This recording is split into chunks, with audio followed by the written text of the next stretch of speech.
చాలా ముఖ్యం. ఒక పక్క రాజశేఖర రెడ్డి బిడ్డ నిలబడింది, ఇంకో పక్క రాజశేఖర రెడ్డి తమ్ముడు వివేకానంద రెడ్డి హత్యను చేసిన అవినాష్ రెడ్డి నిలబడ్డాడు. అమ్మ, న్యాయం వైపు మీరు నిలబడాలి, ధర్మం వైపు మీరు నిలబడాలి.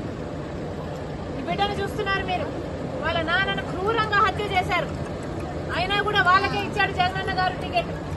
అట్లాంటి వాళ్ళని గెలిపించాలనా, లేకపోతే రాజశేఖర రెడ్డి బిడ్డ న్యాయం కోసం నిలబడి రాజశేఖర రెడ్డి బిడ్డను గెలిపించాలో మీరు ఆలోచన చేయాలి. అమ్మ, ఓటు అనేది మీ చేతుల్లోని ఆయుధం. మళ్లీ హంతకులను గెలిపించకండి, మళ్లీ హంతకులను చట్ట సభలకు పంపించకండి. ఆశీర్వదించండి తల్లి రాజశేఖర రెడ్డి బిడ్డను. ఎలాగైతే రాజశేఖర రెడ్డి